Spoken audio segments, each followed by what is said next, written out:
Deal or No Deal is the famous game show from the 2000s that had a quick reboot in 2019 that was known for making quick money up to $1 million. It even saw two $1 million winners, a lot of six-figure winners, and a lot of, well, not so big winners.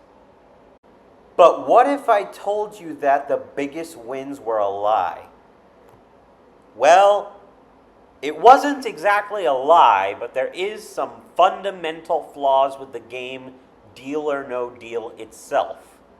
And I want to get into that today and what a solution could look like. What made Deal or No Deal special?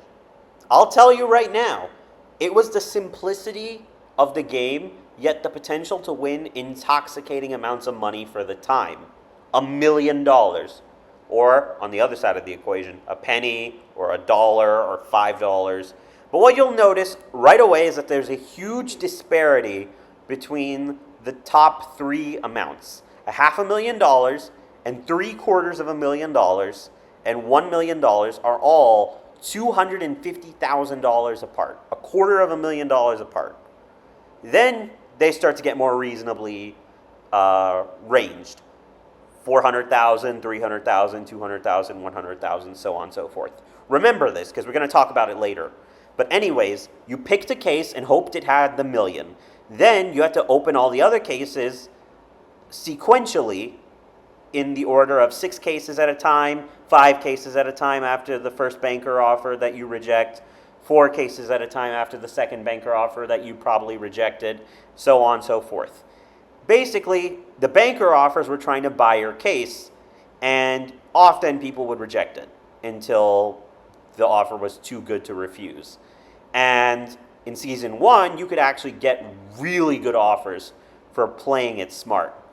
If you had a really good board like some of these contestants in Season 1 did, sometimes with very few amounts left on the board, you could go away with a lot of money. Like these two contestants, Sherman Mitchell, who walked away with $250,000, and Peter Montesanti walked away with $359,000, with the second highest amount still in play. But then Season 2 came, and Michelle Falco played a perfect game with $750,000 and $1 million still in play. Wait a second. Something's wrong with that board. Hold on. $6 million was the top prize. That's right. Although it's true that Michelle Falco won $750,000, she didn't do so with a very common board. In fact, she was the only person in the show's history to play with a board with a $6 million top prize. While during Season 1's premiere week, you saw the $2 million top prize appear, occasionally you would see it appear again in Season 4 for an entire month, but anything higher than 2 million was rare. And 2 million itself was rare, but 3 million and up was a novelty. So Michelle Falco won essentially what would be on a purist's board $400,000. Take a look at that board. Notice how the $1 million, $3 million, and $6 million prizes are in place of the $500,000, $750,000, and the place where the $1 million should be, at the bottom.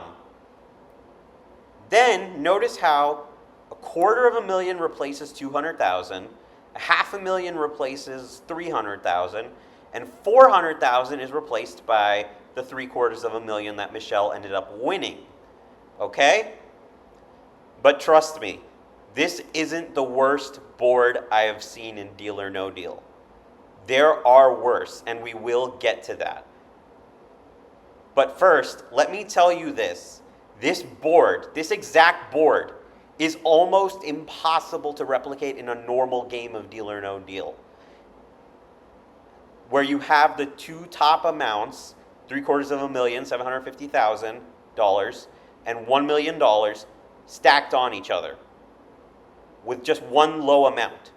It happened once. Efren Afante did it. But then he knocked out the million and dealt at a little bit under 300 grand. Because he knocked out the million, obviously. It was smart to take the deal. The worst, however, was the $1 million mission, which is the killer of entertainment because it creates inevitability. Basically, it replaced between 1 to 12 different amounts on the right side of the board to create between 2 to 13 $1 million cases. And this is actually the scenarios in which the $1 million winners won. Jessica Robinson won with 5 $1 million cases on the board, though her I'll excuse because she knocked out 4 of the millions and then had to play like a normal game for the rest of the way. Tamara Rodriguez, though, that's a different story. Let's zoom in on that real quick. She was offered $677,000, an offer that would never happen in regular Deal or No Deal, because of the $1 million mission had positioned her with $300 and 3 $1 million cases. And then she opened the $300 after rejecting $677,000. That is inevitability. And then there's the way the banker treated the normal contestants, the ones who had to play on the normal purist board. Mary Beth Holtheimer got offered $404,000, but then she lost her safety net of $500,000, walked out with $341,000. And then there's the reboot. In the reboot of Deal or No Deal, we got the option to counter offer a banker's offer only once in the game. However, there's a catch with that. If the counteroffer is rejected, you have to play on normally. Which takes us to Courtney Schloud's game. She played an incredible game by any standard. Reboot, regular, and she had the normal board. So she got 3 amounts left on the board, 2 of them extremely high numbers, and 1 of them just a small $100.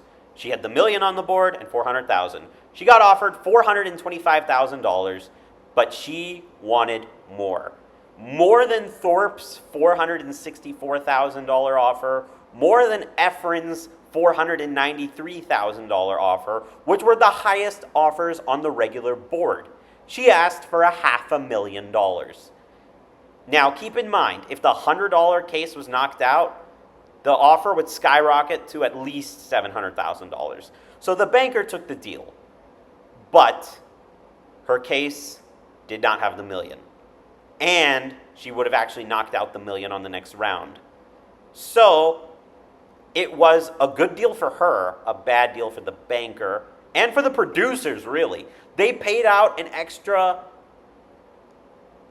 $75,000 from the original offer to create the largest deal on the normal board's history.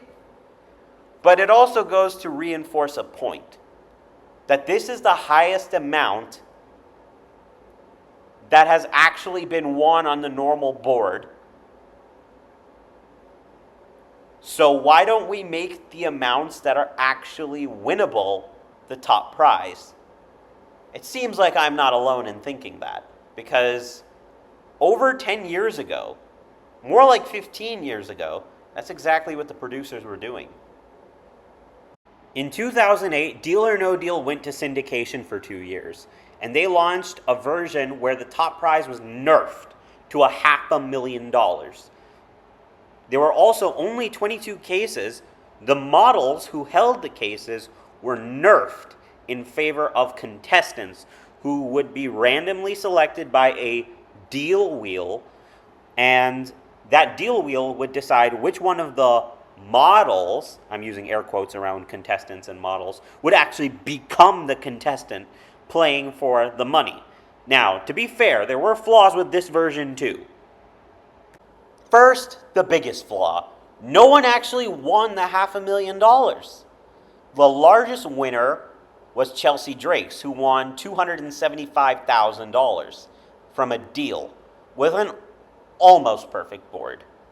$100,000 and $500,000 were the two remaining amounts on her board, and she got lowballed by the banker because the banker actually played the game of trying to get her out for as little as possible. That's what the banker's supposed to do. Okay? The banker usually doesn't play fair, although sometimes that can play to his detriment too, as you'll see later. Next, the other flaw. The board. Only having 22 cases means you are actually creating more disparities between the amounts. And that is what syndication should have solved. Look at the board for syndication. $500,000 and $250,000, $250,000, and then $100,000. So you have a difference of $150,000 between $100,000 and the $250,000, and then you have a difference of $250,000 between $250,000 and $500,000. And then there's the banker, who mostly did his job. The banker actually followed the math. The only time he didn't follow the math was in Mark Halsel's game. But in that game, I'd argue that the banker actually had no choice but to ignore his normal formulas, which made it such a thrilling game, but it came at a cost. Of course, the cost was not to Mark Halsell, who was the inevitable victor of this board. The banker lost. But, as I said before, he had no choice. He overplayed his hand in the previous offer because the board was so good. It was basically the same as this, but with 5,000 and 50,000 also on the board. Basically, as long as Mark avoided the 250,000 and 500,000, he could not lose. The banker offered him $81,000. He opened the 5,000 and 50,000, but because the banker had already offered him $81,000, a jump to a fair $130,000 might have not created the shock value needed to get him out for as little as possible. So the banker doubled the offer. Actually, more than that. $168,000. Mark took it, and it's a good thing he did, because his case had the penny. But you're probably thinking, if syndication has disparities too, what's the solution? For the sake of this video, I generated this image using Google Gemini, and it perfectly explains where Deal or No Deal should go, in my opinion. Basically, the top prize is the same as syndication, $500,000.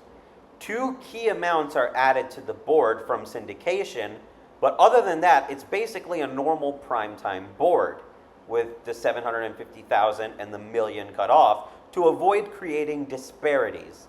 Instead, we have from syndication the 2,500 and the 7,500, which are on the lower ends of the right side of the board. In addition, this restores the 26 case amount that would make a normal game. We can extend the game back to a full hour, have the prize pool be an amount that is actually reachable by contestants, seeing as in the regular primetime Deal or No Deal with the million as the prize, the most people walked out with on a normal board was around $400,000 to $500,000 anyway. This way, we can create a game show that can last a lifetime, not just a few seasons. Because now the banker doesn't have to worry about the huge disparities on the board. He can just be a percentage assassin. He can play the numbers. He can be ruthless, offering the right amounts to get them out for as little as possible, and sometimes reward them for being a little bit gutsy. A little bit, not too much. Remember, the disparities were part of the problem too. This is how Deal or No Deal should be rebooted. Will they reboot it like this? Probably not, but hey, it's a thought.